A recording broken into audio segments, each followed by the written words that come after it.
बिस्मिल्लाहिर्रहमानिर्रहीम, अस्सलाम वालेकुम नाज़रीन। मैं इमरान ख़ान हूँ। मैं एक्सप्रेस न्यूज़ के दफ्तर आया था प्रोग्राम करने के लिए, और जैसे रूटीन में आप आते हैं, बुध वाले दिन मैंने जब प्रोग्राम करना था तो मुझे कहा गया कि फ़लाँ चीज़ें आप नहीं कर सकते। तो मैंने तब इन्हें कहा था कि बाकी चैनल्स के लिए भी ये इंस्ट्रक्शन है या सिर्फ मेरे लिए है। तो मुझे पता चला कि वो अहकामात ख़ास मेरे लिए थे, बाकी चैनल्स को मना नहीं किया जा रहा था, सिर्फ मुझे अकेले को मना किया जा रहा था, और बहुत ताकतवर लोग मना कर रहे थे। तो मैंने तब ये कहा कि जी मैं कंप्रोमाइज़ इस पे नहीं कर सकता। अगर तो सब चैनल्स के लिए ये अहकामात मौजूद हैं तो मैं इनको फॉलो करूँगा, लेकिन अगर मेरे अकेले के लिए कोई अलग कानून बनाया गया है तो मैं उसको नहीं मानूँगा, ये नाइंसाफ़ी है। तो बुध वाले दिन मैंने डेलिब्रेटली प्रोग्राम नहीं किया, और मुझे ऐसा लगा कि मंडे तक सूरत हाल ठीक हो जाएगी, और चैनल वालों को भी यही लग रहा था। और आज मैं मंडे वाले दिन प्रोग्राम करने के लिए अपने ऑफिस आया। जब मैं ऑफिस में पहुंचा तो मुझे वहां बताया गया कि आपको ऑन एयर नहीं जाने दे सकते, हम लोग बहुत मजबूर हैं। तो जब मैंने उनसे पूछा कि मैंने यहाँ पे कुछ 8 प्रोग्राम किए हैं, एक प्रोग्राम किसी और ने किया, 3 हफ्ते मैंने प्रोग्राम किए हैं, किसी एक प्रोग्राम में कोई एक गैर कानूनी, गैर आईनी बात, कोई ऐसी चीज़ ऑन एयर गई हो जिसको नहीं जाना चाहिए था, कुछ गलत मैंने बोला हो, या कुछ ऐसा हुआ हो जिसके ऊपर कोई एलिगेशन है, कोई इल्ज़ाम आया हो, तो उन्होंने कहा जी नहीं, कोई भी नहीं आया। मैंने कहा कोई एतराज़ आया हो कि फ़लाँ जगह पे फ़लाँ चीज़ गलत हुई, उन्होंने कहा जी कोई एतराज़ भी नहीं आया। फिर मसला क्या है? उन्होंने कहा जी मसला कोई नहीं है, बस हमारे ऊपर बहुत दबाव है, हम आपको ऑन एयर नहीं जाने दे सकते, हमारी गुजारिश है। और वो लोग बहुत परेशान थे, बहुत मजबूर थे। देखिए, चैनल में कोई 4000 लोग काम करते हैं। अब इतने तगड़े लोगों से लड़ाई करके, इतने बड़े लोगों से लड़ाई करके उन सबकी नौकरी तो फारिग नहीं करवानी ना। लिहाजा चैनल वालों ने जो कहा मैंने उनकी बात मान ली। मैं आज का प्रोग्राम नहीं कर रहा, पता नहीं अब कब उनको इजाज़त मिलेगी, कब वो ताकतवर बड़े लोग जो हैं वो उनको इजाज़त देंगे कि ठीक है आप इमरान रियाज खान को प्रोग्राम करने दें, तो फिर मैं कर लूँगा। बहरहाल मुझे प्रोग्राम करने से जबरी तौर पर रोका गया है, और जिन्होंने रोका है आप जानते हैं, आपको सब पता है कौन रोकता है और कैसे रोकता है। खबरें हैं, कुछ आपके साथ शेयर करते हैं। देखें, ऐसे रोकेंगे तो क्या मेरी राय बदल जाएगी, मेरा मौक़िफ़ बदल जाएगा? ना मेरी राय बदलेगी, ना मेरा मौक़िफ़ बदलेगा, ना पाकिस्तान के बारे में मेरी सोच बदलेगी, ना अपने मुल्क के साथ मेरी वफादारी बदलेगी। मैं पाकिस्तान जिंदाबाद कहता था, पाकिस्तान जिंदाबाद ही कहता रहूँगा। मेरी नज़र में मेरे मुल्क की, मेरे इदारों की, मेरी सहाफ़त की जो अपनी एक कदर है मैं उसके मुताबिक चलूँगा, जो मेरी अपनी समझ है मैं उसके मुताबिक चलूँगा। आप कायल कर सकते हैं मुझे साहब, आप ये नहीं कर सकते कि आप ज़बरदस्ती करें, जुल्म करें, जबर करें और आप मेरी राय को इस तरह बदलें। ऐसे राय नहीं बदलती, आप लोगों को सिर्फ मजबूर कर सकते हैं। बहरहाल खबरें ये हैं कि नवाज शरीफ की वापसी के ऊपर एक बड़ा तबर्रा हो रहा है। क्या नवाज शरीफ वाकई वापस आ रहे हैं? एक आम खबर है। शहबाज गिल के इंकशाफात के बारे में कुछ कहा तलाल चौधरी ने, ये आपको बताऊंगा। 14 अगस्त पे यौम आज़ादी पे हुकूमत ने जो कारनामे किए हैं फहद हुसैन ने और मरियम औरंगज़ेब ने मिलकर, वो आपको बताऊंगा।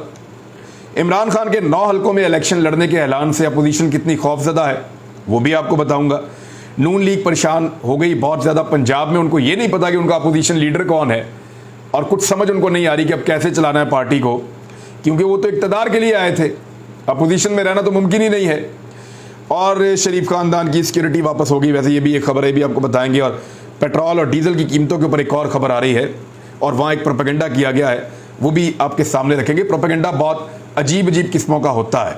लेकिन सबसे पहले नवाज शरीफ की वापसी, ये जी स्टेटमेंट जावेद लतीफ़ ने दिया है, मेंबर कौमी असम्बली PMLN से, और इससे पहले यही वाला जो स्टेटमेंट है ये इमरान खान साहब ने भी मिलता जुलता दिया था कि सितंबर के आखिर में नवाज शरीफ को पाकिस्तान वापस लाने की तैयारी की जा रही है, और नवाज शरीफ के पाकिस्तान वापस एयरपोर्ट पे उतरने से पहले जितनी मुखालिफ आवाज़ें हैं उन सबको बंद कर दिया जाएगा। यानी एयरवाई बंद कर दिया गया, को 2-3 जो बाकी आवाज़ें हैं उनको बंद किया जाएगा, सोशल मीडिया के ऊपर जो आवाज़ें हैं उनको बंद किया जाएगा। यानी मियाँ साहब को लाने से पहले मियाँ साहब के जितने सहूलतकार हैं, जितने उनके सपोर्टर्स हैं जो हमेशा उनको प्रोटेक्ट करते हैं, जो वैसे ही NRO 2 देते हैं, आपको पता है, वो तमाम लोग जो हैं वो मियाँ साहब के लिए हालात मवाफिक पैदा करेंगे, बज़ाहिर ऐसा दिखाई देता है। और मियाँ नवाज शरीफ साहब जो हैं उनको फिर वापस लाया जाएगा। जावेद लतीफ़ ने क्या कहा, उन्होंने कहा कि हम नवाज शरीफ को जेल नहीं जाने देंगे। उन्होंने कहा कि इमरान खान अकेला मुजरिम नहीं बल्कि साकिब निसार ने भी मरकजी किरदार अदा किया है साबिक चीफ जस्टिस के बारे में, वो ये कह रहे हैं। और फिर उसके बाद उन्होंने कहा कि लियाकत अली खान साहब को गोली लगी। वैसे लियाकत अली खान साहब से याद आया, मरियम औरंगजेब साहिबा ने लियाकत अली खान साहब से लॉन्च करा दिया कौमी तराना 1954 में, जबकि उनकी शहादत उससे चंद साल पहले हो चुकी थी। यानी इतना तो इनको पता है पाकिस्तान के बारे में और पाकिस्तान की चीज़ों के बारे में। और इस लेवल के ऊपर जब आप स्टेटमेंट दे रहे होते हैं तो आपको इन चीज़ों का ख्याल रखना चाहिए। नवाज शरीफ का उन्होंने कहा जी पहले हाईजैकर बना दिया, ये कर दिया, वो कर दिया, लेकिन अब मियां नवाज शरीफ साहब वापस आ रहे हैं और नवाज शरीफ को जेल में नहीं जाने देंगे। नवाज शरीफ का वतन वापसी पर इस्तकबाल करेंगे कि सब देखेंगे। नवाज शरीफ सितंबर में कौम की नुमाइंदगी के लिए आ रहे हैं। नवाज शरीफ का जुर्म यह है कि उसने सी पैक दिया, हालांकि सी पैक तो परवेज मुशर्रफ के दौर का मनसूबा है, जरदारी साहब के दौर में मैच्योर हुआ। नवाज शरीफ के दौर में तो अमेरिका के कहने पर इस पर काम ही नहीं हो रहा था। इन्होंने तो सिर्फ वो मनसूबे लगाए हैं जिनके अंदर किक बैक्स थी, वो मनसूबे लगाए हैं। बिजली के महंगे तरीन मनसूबे चाइना से पैसे लेके लगा दिए कि आज बिजली की कीमत दुगनी से ज़्यादा कर दी है, फिर भी लोगों को बिजली दस्तयाब नहीं है। तो मियाँ साहब ने तो सारे वो वाले मनसूबे किए थे जिनमें बड़े बड़े टका के जो है वो कमीशन मिल रहे थे लोगों को, वो किए थे। बहरहाल सी पैक के ऊपर असली काम हुआ है गुज़िश्ता 3-3.5 साल में, लेकिन ये लोग मानेंगे नहीं। मुल्क को अंधेरों में धकेल दिया, ये किया, वो किया। तो इमरान खान साहब के दौर में तो लोड शेडिंग भी नहीं थी और चीज़ों की कीमतें भी ठीक थी। मियां नवाज शरीफ को वापस लाने का जो तजर्बा ये लोग कर रहे हैं, इस पे पाकिस्तान तहरीक इंसाफ ने भी तैयारी कर ली है। तहरीक इंसाफ ने क्या तैयारी की है, ये उससे भी ज़्यादा इंटरेस्टिंग सूरत हाल पैदा हो रही है। तहरीक इंसाफ अदालतों में भी चैलेंज करेगी और हर जगह पे जाएगी। नवाज शरीफ की मुमकिना वापसी के पेश नज़र तहरीक इंसाफ ने नवाज शरीफ पर कानूनी महाज पर टफ टाइम देने का फैसला कर लिया है, क्योंकि नवाज शरीफ कानूनी नुक्ता नज़र से बहुत कमज़ोर हैं।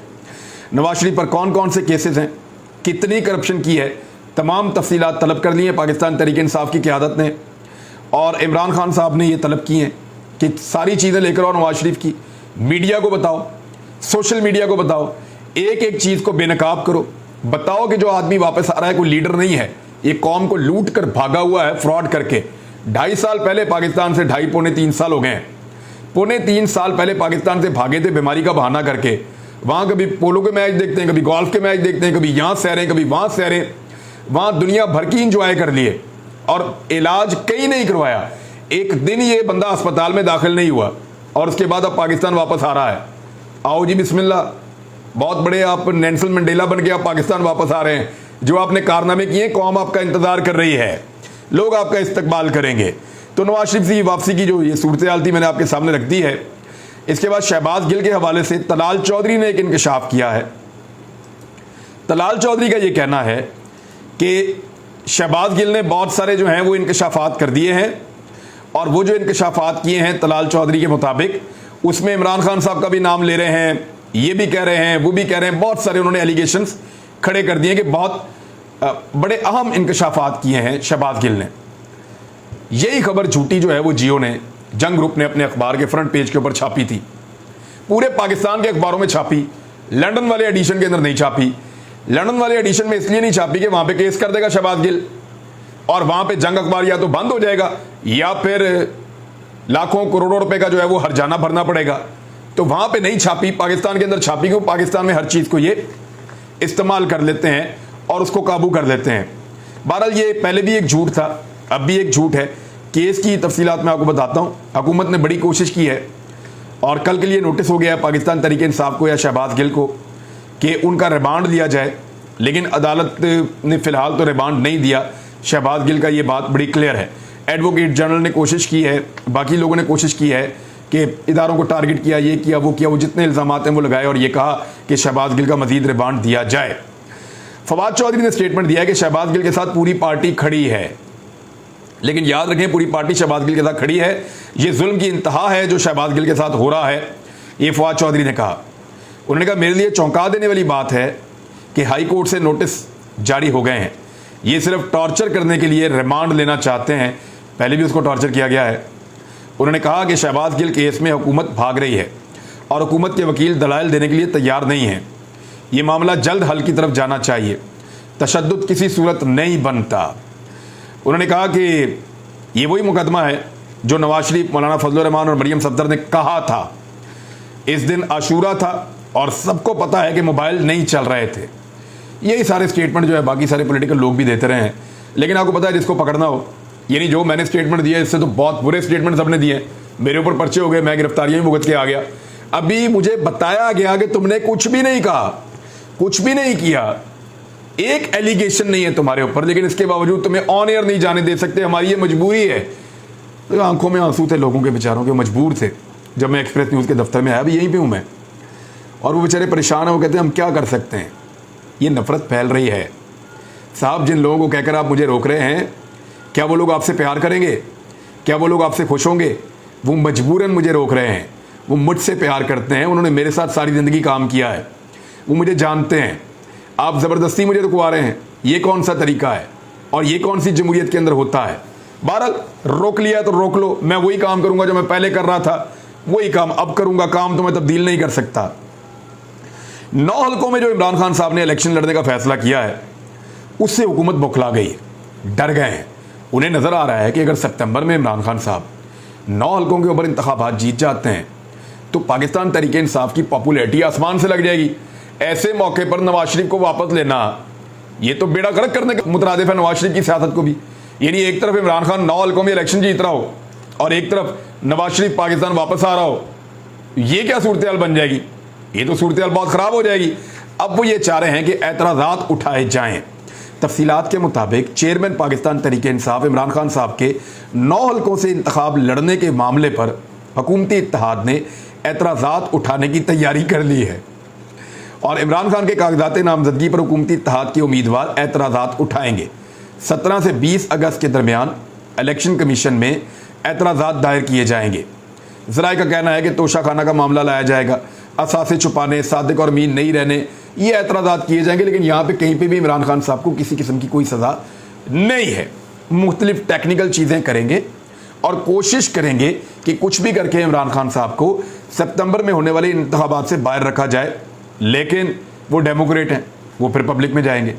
जब आप कोई ज़्यादती करते हैं, इमरान खान पब्लिक में जाता है। जब आप कुछ करते हैं उसके साथ, वो पब्लिक के अंदर जाता है। वो जाकर पब्लिक को कहता है, पब्लिक उसके साथ खड़ी होती है, आपका सारा किया कराया उसके ऊपर पानी फिर जाता है। अभी तक तो ऐसे ही हो रहा है। 14 अगस्त के कारनामों का जिक्र कर लेते हैं ज़रा।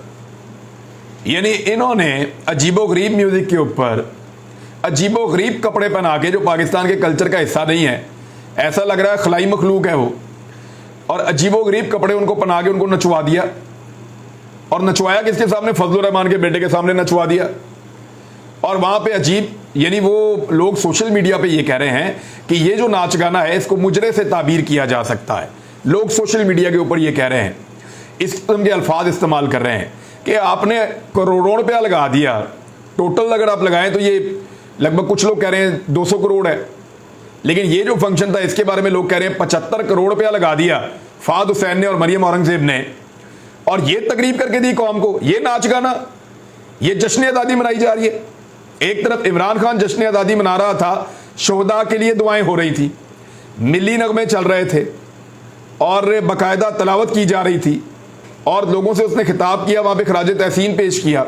एक ये जश्न आज़ादी था जो रियासत मदीना का दावेदार है, और वो लोग जिन्होंने हमेशा रियासत मदीना का मजाक उड़ाया, उसके ठट्ठे उड़ाए, उन लोगों ने जैसा जश्न आज़ादी मनाया शहबाज शरीफ की मौजूदगी में, उलमा इकराम की मौजूदगी में, कोई आलम दीन नहीं बोल रहा। पहले तो बड़े बड़े आलम दीन तबर्रे करते थे, तहरीक लब्बैक वाले मेरे दोस्त जो हैं वो इस पर बात क्यों नहीं कर रहे?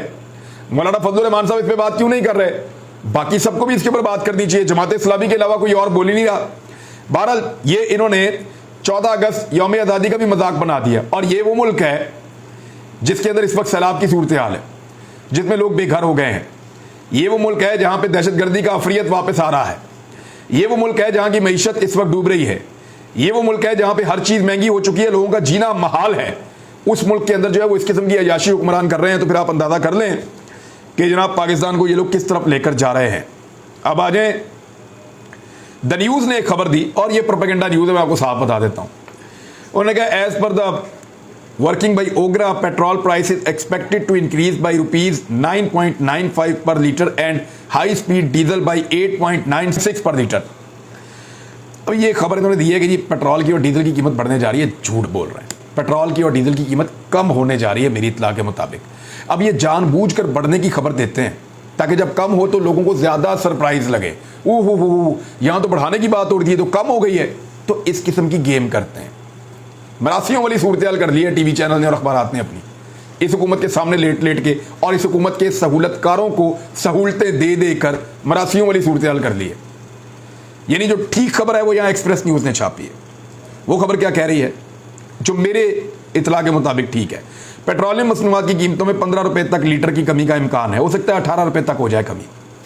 देखिए मैं आपको डाटा बता देता हूँ, वो आप देख लीजिएगा। पहले जो इमरान खान साहब के दौर में $125 फी बैरल से ज़्यादा का पेट्रोल मिल रहा था आलमी मंडी में, $125 फी बैरल से ज़्यादा का पेट्रोल मिल रहा था इमरान खान के दौरे हुकूमत में आलमी मंडी में। वो पेट्रोल दे रहे थे 149 रुपये में और डीजल दे रहे थे 145 रुपये में। 145 रुपये में डीजल, 149 रुपये में पेट्रोल दे रहे थे इमरान खान साहब। $125 फी बैरल था। आज जो है WTI खाम तेल की कीमत आलमी मंडी में $91 फी बैरल है। यानी आप अंदाजा कर रहे हैं कि $30 से भी ज्यादा, यानी आप परसेंटेज में ले जाए 25-30% कम हो गया। तो उसूलन होना यह चाहिए कि 25% कीमत कम कर देते। यानी इस वक्त शहबाज शरीफ साहब अगर इमरान खान साहब के हिसाब से पेट्रोल और डीजल दें तो इनको 110 रुपए 115 रुपए की कीमत में देना चाहिए। उसूलन शहबाज शरीफ को 110-115 रुपए की कीमत के अंदर फी लीटर डीजल देना चाहिए अगर इमरान खान वाली कीमत पे जाएं तो, क्योंकि आलमी मंडी में इतना सस्ता हो गया है। लेकिन ये कितने का बेच रहे हैं? 227 और 236 रुपए का। और अभी अगर कम भी करेंगे तो ये फिर भी 200 से ऊपर ही रहेगा। ये एक्चुअली फिर भी 100-125 रुपए ज्यादा महंगा बेच रहे होंगे, कोई रिलीफ पब्लिक को नहीं दे रहे। अब तक के लिए इतना ही। अपना ख्याल रखिएगा, अपने इस चैनल का भी। अल्लाह हाफिज़।